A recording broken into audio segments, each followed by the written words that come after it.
Quinn, aka That Snazzy iPhone Guy, here with you, and this is my final review on The Sims 3. Now, The Sims 3 came out early this morning, around midnight, June 2nd, 2009, and it's been a very skeptical title. I was a little bit worried to buy it myself because some people on Twitter were saying down things on it, and I was really excited. So I was kind of torn, buy this or not. This review is here to help you. At $9.99, The Sims 3 is a bit of a premium application. However, if you're willing to spend enough money, you can get, in my opinion, a really great game. Now, I've spent $10 on many applications, and this, I'm not going to lie, is probably my favorite one for the value. I was very disappointed when I started the Create a Sim kind of thing. It was very limited. Hardly any closed selections, hardly anything I was really looking for, so that really bummed me out in the beginning. But as I started playing, as I started doing stuff, the true Sims love came back. So build sim mode was a really big downer. I didn't like it. It was clunky, it was a little bit glitchy, it was slow, and I just didn't feel the power of the game. Now, as you progress further into the game, it starts off a little slow, I'm going to admit. But as you keep going, it gets better and better. Now, this is the regular The Sims kind of format. Same thing. I mean, you have wants, you have needs, food, sleep, bathroom, shower or hygiene, social, and fun. Okay, and then on this side, as introduced in Sims 2, these are goals. These are things that you would like to do, and if you complete them, you're rewarded in some kind of way or another. Now, this is your happiness meter. I'm just doing fair right now because not a lot of my status is up. I'm kind of mellow. I'm a little bit poor. So it's not a whole pleasurable opportunity for me. Now, the interface, the graphics, the whole way this is run is very simple. Using two fingers sliding up or sliding down does the orientation of the game. Now, if I take two fingers here and spin, it simply spins the item. Down, up, and spin. Okay, so that's very easy to pan. Simply use one finger and move about. Now, I'm in a bit of a predicament myself right now. My fridge and my television is down. I mean, it's I'm kind of stressed out. I'm not living in that nice a house. I have kind of a crappy job. I mean, I'm a test dummy for the laboratory down the street. But, it's the same basic The Sims idea. It's a little bit more complex, it's a little bit more drawn into detail, but it's the same idea. Now, I'm going to have to go into town to get some food because I don't have any food, but right now, I'm going to go to the bathroom real quick. So we click on the toilet, and we click one of the goals. We're going to use it. Now, we can pan while our sim is walking, so we can see in their orientation. The classic The Sims blur mode. There you go. He's done his business. He's done. Now, a good idea is to wash your hands after you do it. So as you can see, once I begin to wash my hands, my hygiene meter will go up as well.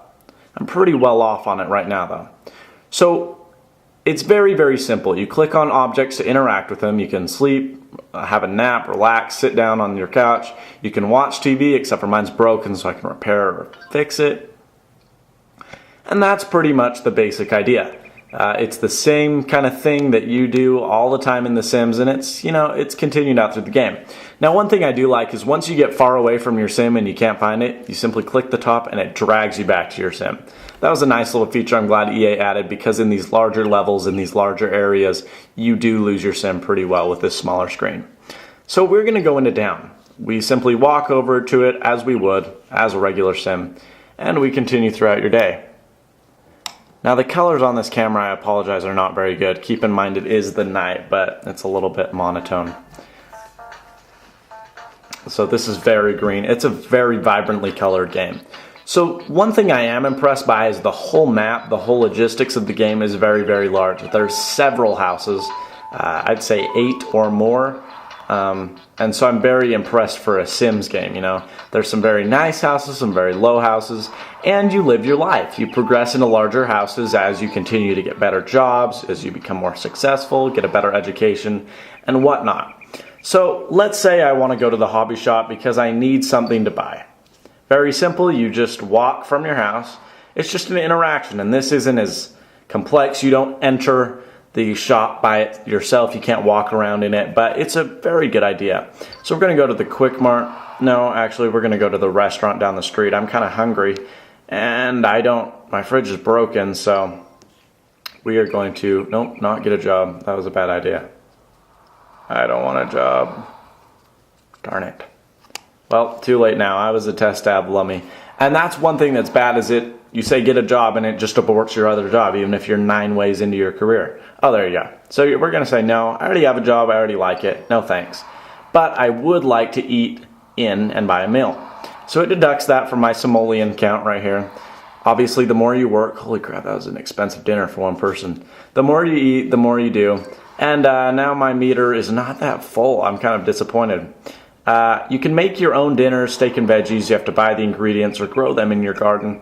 And it just goes on from there. Town hall, get a job, walk to it. One thing that they did do, and one building you can enter, is all your neighbors' homes. You can go to their houses, you can visit them, you can socialize, you can break in and steal their food. Do whatever you want. You can also go to the lake or to the park. You can visit it, and it's a physical level that you go to. We're not going to go there now, but you can fish and you can do all that other stuff. So you can find your sim once again, but let's go to Johnny's house. Johnny's a pretty good buddy of mine, so I'm going to visit his house here. I'm pretty good friends with him. He got a little weirded out when I started stealing the food out of his fridge because I had 6 simoleons, but you know, no one's perfect. And so he's walking there, and you can see his fun meter is really low. So holy cow, we better go to Johnny's and do something fun with him, or else my sim is just going to have a meltdown. So if you're a Sims fan, you can see that it's very much like other Sims levels. It's very much like the typical Sims you're at. Now, I was impressed because for an iPhone, for a smaller console like this, it was very good. Better than my experiences with the PSP, and I think a large amount of that is due to the multi-touch systems that the iPhone and iPod Touch bring. Now we can knock on his door, we can break through the house, anything you want. So he doesn't lock his door, so we're just gonna knock. And let's see if he lets us in. If he doesn't, we'll barge through and steal some food, just to show you the idea. I think he's sleeping, where is he? But, so yeah, it's the same idea, there he is. He's asleep. What a gomer. Well, let's hope his door isn't locked, because we're gonna break in. Wouldn't you love it if your best friend broke into your house?